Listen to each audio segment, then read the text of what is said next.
Hey everybody. Well, I'm at Fraser Way RV here in Abbotsford. Probably see me here a lot lately these days. I love coming here and looking at all the RVs. I love that I can just walk the lot here because it's like a kid in a candy store. But while I was here, I wanted to talk to you guys about what I'm going to be talking about a lot over this next season, really. So I'm really thinking that 2026 is a good time to get into RVing if you haven't gotten into RVing yet. I have reasons for that, which I'll explain. I know that a lot of people hold off until pricing is just right or until the economy is just right. And you definitely want to be holding off until your finances are just right. Or you want to be ready to make the right choice. But if you've been thinking of getting into RVing, thinking about moving from camping into RVing and making that leap, I really do think 2026 is the time. And a lot of it does have to do with the economy. It has to do with the state of the industry where it's currently at right now. There's a few things I'm going to go through, explain why.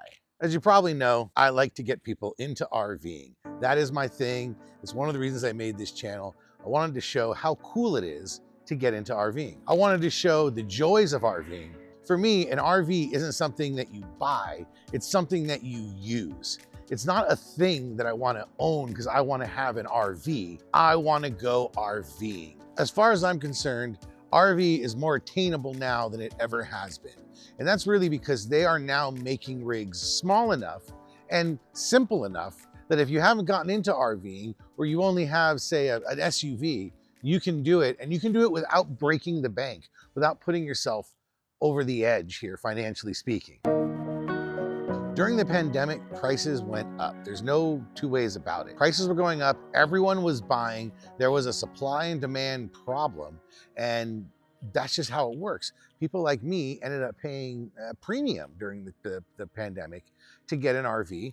And if they financed it, like I did, well then you're probably not really ready to sell or trade it in unless you've made a really big down payment. And this has been the problem for a lot of the pandemic buyers. This explains why the market is still sort of disrupted.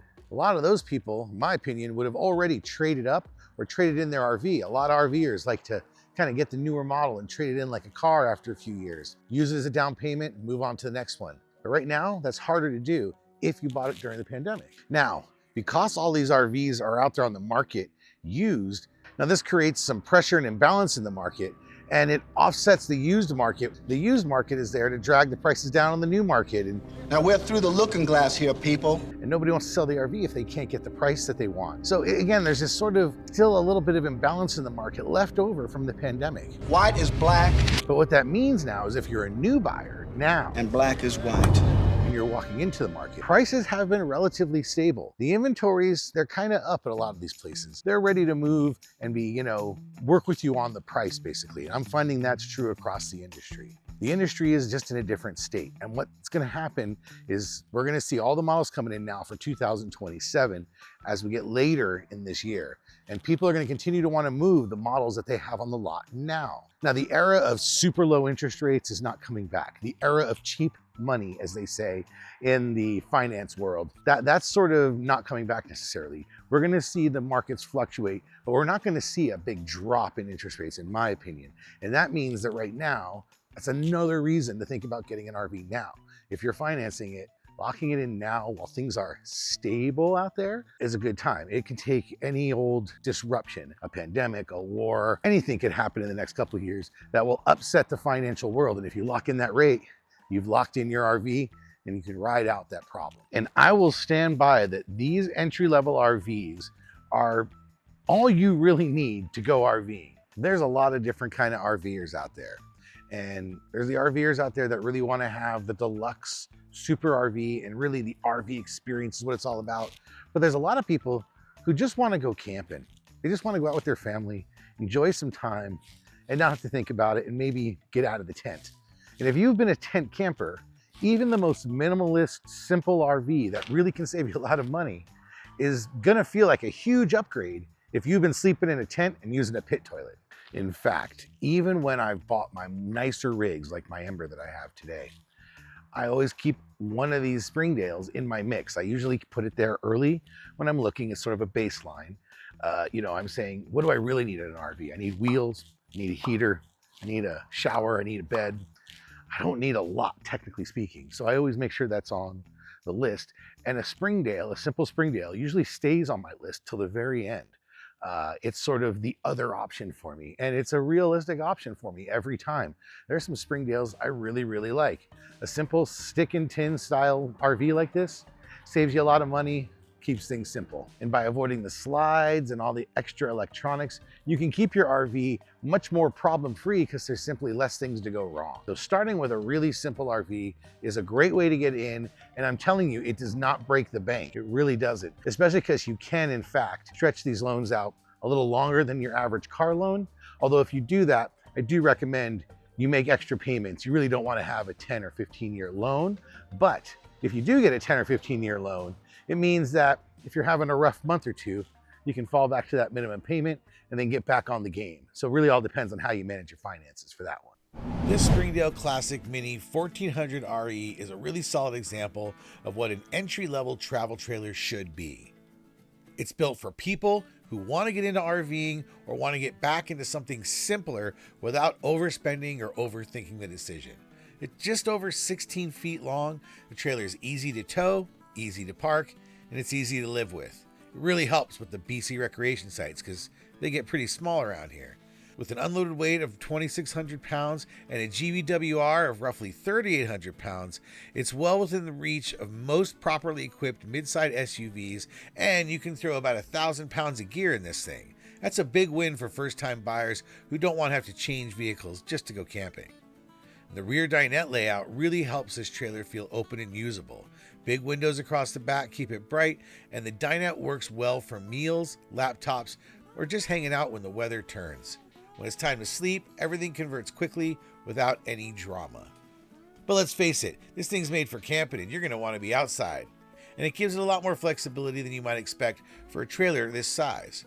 It's a great couples trailer, but it can absolutely handle small family duty as well. One standout feature for this price point is the continuous on-demand water heater. You don't have to worry about running out of hot water, and it's one of those things you can really appreciate when you're plugged in at a campsite. It's a really nice upgrade to see in a trailer like this. The tank capacities are practical with about 21 gallons of fresh water, but 30 gallons of gray and 30 gallons of black. That's plenty of weekends and short trips without pushing the trailer into heavier territory. Overall, it's simple, smart trailer, easy ownership story, fewer systems, lighter weight, and it's got a price point that totally makes sense. So if you're shopping for a first RV or you're looking for a real clean, simple downsizing move, this is a real easy one to recommend. And then even smaller, the Springdale Mini 1230BB. It punches above its weight, especially for families. At first glance, it's very compact, but when you step inside, the layout makes it clear who this trailer is for. Coming in around 12 feet long, this is an extremely manageable trailer to tow and store. With an unloaded weight of nearly 2,300 pounds and a GVWR of just 3,000 pounds, it's a natural upgrade from tenting or pop-ups, and nearly any vehicle can tow this. The key feature here is the dedicated bunk beds. These are real bunk beds, meaning kids get their own space and parents are not converting to beds every night. For capacity, this trailer sleeps comfortably 2 adults and a couple of kids, which really is the reality of how young families camp. Tank sizes are well matched to the footprint. You get around 21 gallons of fresh water paired with 30 gallons of gray and 30 gallons of black. And that's more than enough for weekend trips to keep things simple. And if you're wondering why there's so much more gray and black than there is fresh water, well, the assumption is there are a lot of campsites out there where you can hook up to water, but they don't actually have a dump site. So you can bring in outside water, but you can't really dump until the end of your camping trip. So it's really a good thing to have a little more gray and black than you've got fresh. What this trailer does well is focus on function. The layout is efficient and the systems are totally straightforward. Nothing feels wasted, and it keeps the weight and the cost down while still delivering the basics of RVing that a family's going to care about. If you're looking for one of the smallest true bunkhouse trailers that you're going to find on any lot, this is it. It's compact, affordable, easy to tow, and the 1230BB makes a lot of sense for families who want to get out camping without jumping into the bigger trailers that they sometimes think they need. Now, I know people are going to ask me how much these things cost, and I usually don't put the prices in these videos because the videos will last a while and the prices always change. But right now, here at the end of January, if you look at the links, you'll see that they're listed in the just above $20,000 range for both models, and that's below the MSRP. That's in Canadian dollars, so in the US dollars, it's just above 15,000 ish range. $15,000 or so. So, check in with Fraser Way, drop in. I'm sure they'll work something out with you. But that's the current price, which is really affordable. I mean, on a longer term loan, again, you can get this down to just a couple of $100 minimum payments, and then, pay it off in advance as much as you can when you get a bonus or something. So there's different examples of different RVs, real simple types, slightly different levels that you can use to get started. And they're just a baseline, different levels of where you can get started without having to really break the bank and with getting something that has everything you need, especially if you're coming from the world of tenting. And if you're interested in checking out one of these more affordable rigs, one of these more, budget-friendly rigs that do the job, check out, Fraser Way here. They've got a bunch like the Springdales here, and they've got a bunch of other models you can look at. They'll also be at the Early Bird RV Show. The Early Bird RV Show is going to be February 19th to 22nd. I'm actually going to be speaking there, so I got another video about that. Check it out.